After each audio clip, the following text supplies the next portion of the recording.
She emerges from the narrow alleyways of a sleeping Edo, a silhouette caught between the soft glow of paper lanterns and the profound hush that follows the night watchman's bell. She is a figure as known as the local merchant's daughter, yet as unsettling as a premonition in a dream. The Nekomusume moves with the indolent grace of one to whom the darkness belongs, though her watchful eyes hold no idleness. Most observe only the surface, a slender girl with unbound hair, her simple kimono faded enough to let her dissolve into the throng of a festival crowd. But to the patient observer, the facade fractures.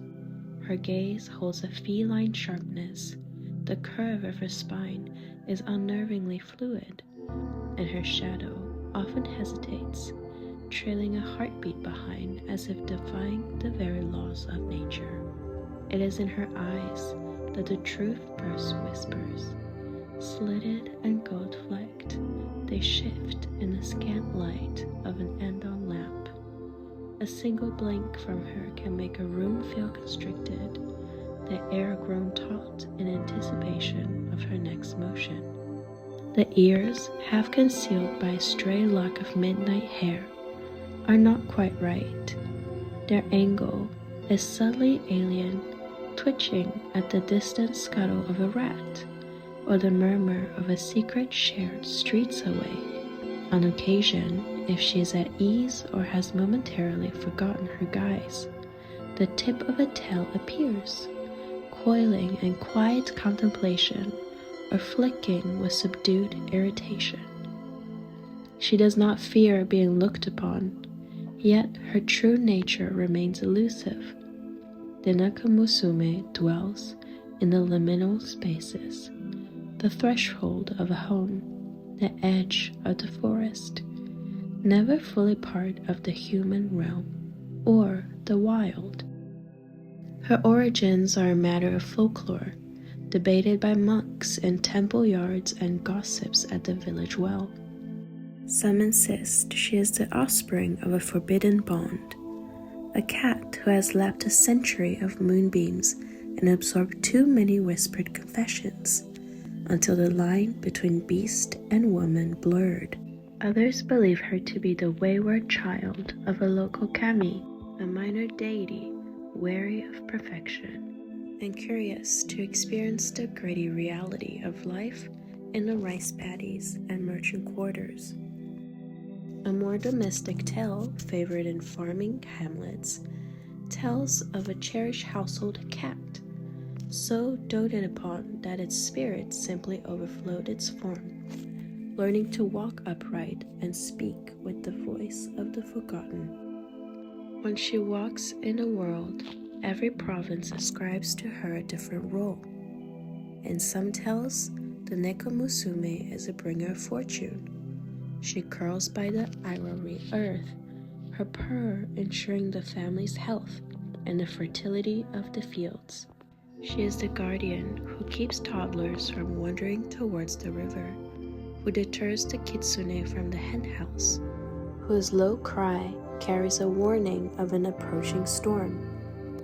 In return, farmers' wives leave saucers of dried sardines on the step, and elders bow respectfully as she pads past. Yet, the same coin bears another face. In other accounts, she is a shape-shifting trickster, or something darker. Disobedient children are chastised with the threat of her visit. Her claws are sharper than any willow switch, and her eyes can pierce the lies told behind a paper screen. In the most grim tellings from isolated mountain villages, she is an omen of blight. Where she is displeased, the rice withers. Fevers cling to a household, and the pickling jar spoils. The community murmurs that a family has shown her disrespect, and soon enough, their home stands vacant. Its cat vanished, its shutters closed to the moon-silvered road. Despite her capriciousness, she is never wantonly cruel.